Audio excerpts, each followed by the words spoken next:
В зале суда Рустем Газизуллин ведет себя заметно сдержаннее, чем на разлетевшемся по интернету видео. На кадрах видно, как он руками и ногами жестоко избивает 17-летнего ребенка-инвалида. На вопрос журналистов, почему он это сделал, мужчина дал неожиданный ответ. Говорит, защищался. Он на меня налетел, когда я шел с ребенком со своим.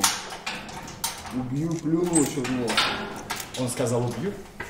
И плюнул на меня, понимаете? Я вообще в растерянности был в тот момент. Не успел даже ничего придумать. У журналистов, которых сегодня не пустили в зал заседаний, множество вопросов. Вы так хорошо дерете, где вы подготавливались? Я работал в спецслужбах.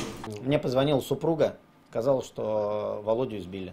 Отец избитого мальчика говорит, что вся семья до сих пор не может прийти в себя. Представить, что его сын Володя мог в кого-то плюнуть, да еще и угрожать расправой, просто не может.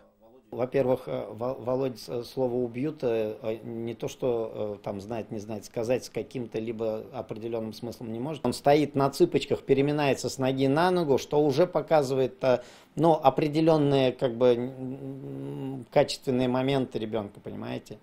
То есть он напуган.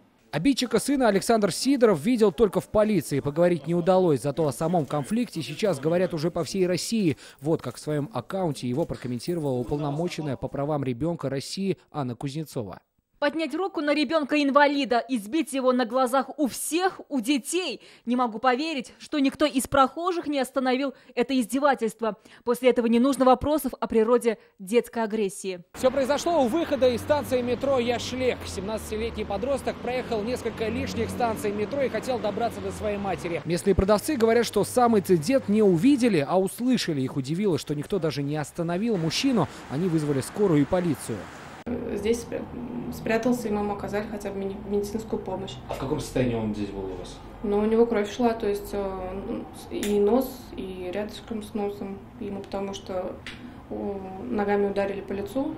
Сегодня Московский районный суд отправил задержанного Рустема Газизуллина в СИЗО до 26 октября. Возбуждено уголовное дело по статье «Умышленное причинение вреда здоровью средней тяжести». Она предполагает до 5 лет лишения свободы. Сергей Хайдаров, Александр Лобанов и Андерсен Тальцев, ТНВ, Казань.